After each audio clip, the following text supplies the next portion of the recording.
If you're growing canna lilies in the UK, you need to know these 3 methods for overwintering your cannas for them to survive throughout the winter and thrive in spring.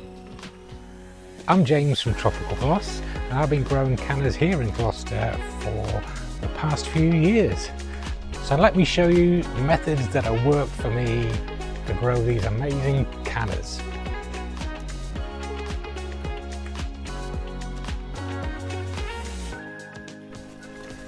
So I have these 2 different varieties of canna in the ground here, Thai Smoky Flame and Canna Cleopatra. Now I normally wouldn't lift these this early in the season, but I'm making some changes here in this bed. So what I'm going to do is I'm going to show you how to lift them and also how to mulch them. So lifting the cannas is dead easy really. Start with a fork.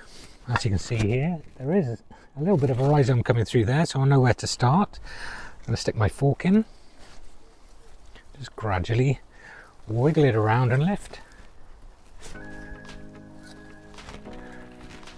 As you can see, the soil is very good here.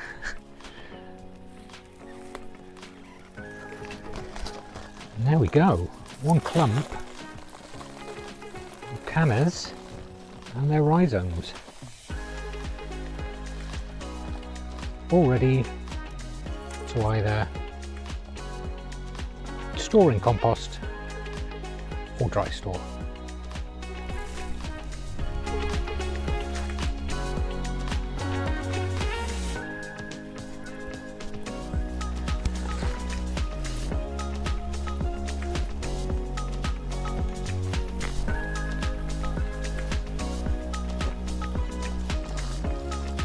And you can see how readily they become multiple plants for next year.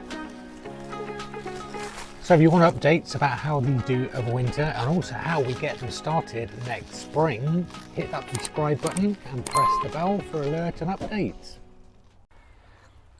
So the next stage is to wash off all of the soil etc. off the rhizome and the roots.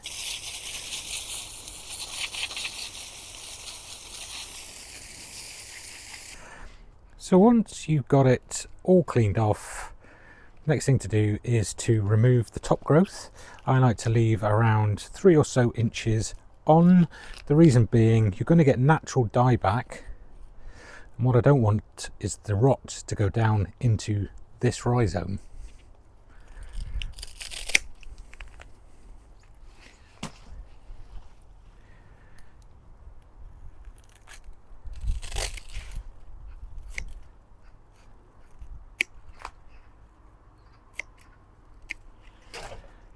So there we go. So at this stage now we have 2 options. We're either going to pop this into compost or we're going to dry store it. So when we dry store it, the next stage is to trim off all of the roots just to prevent any further rot. So now we've trimmed off all of the roots off the rhizome. What we can now do is look at how we're going to store this over winter. So the first option we're going to look at is how we dry store it. So for dry storing, after we've trimmed all the roots off, find yourself a box that it comfortably fits in, and there's various options you can use for packaging. You can use something called vermiculite, which is very good at taking away moisture, preventing rot, or you could just use plain old sawdust, which does similar kind of thing and just helps with the issues when it comes to preventing rot. You can also at this stage get some sulfur powder or even cinnamon will do, and just any damaged parts sprinkle or dust the rhizome with sulfur or with the cinnamon, and this will help prevent rot. So fill your box with whatever material you want, place it in and store this in a cool, dry space until you're ready to start in spring. So we've looked at dry storing, but what if we want to pot it up in a pot and keep it in a greenhouse over winter.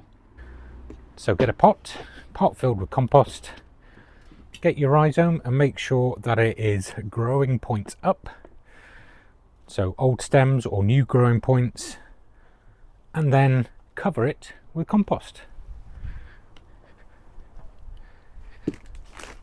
So I've got a rhizome all potted up, ready to go. I'm now going to go and put it in the frost-free greenhouse over winter.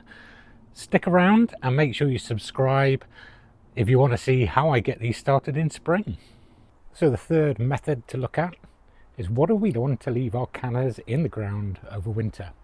Now it works for some of my cannas here in Gloucester, but what I do suggest is you check out local Facebook groups, etc., just to see whether they do survive in the ground in your location. So we're going to cut the cannas down, just cutting. I like to leave a little bit of stem on.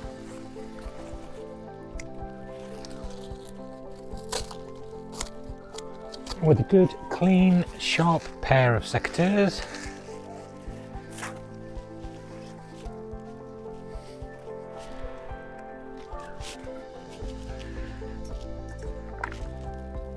And then we can use a good mulch like compost, grit or bark.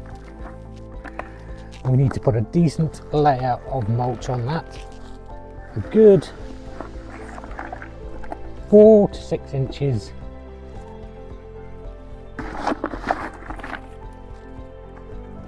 Protecting the rhizomes so that it creates a layer of insulation and prevents the soil from getting too wet. I've got loads more overwintering videos coming up, so make sure you hit that bell and subscribe for future updates and protect your plants throughout the winter. So there you have it, 3 proven methods to protect your canna lilies over the winter. Which are you going to do? Let me know in the comments, and I'll see you on the next video.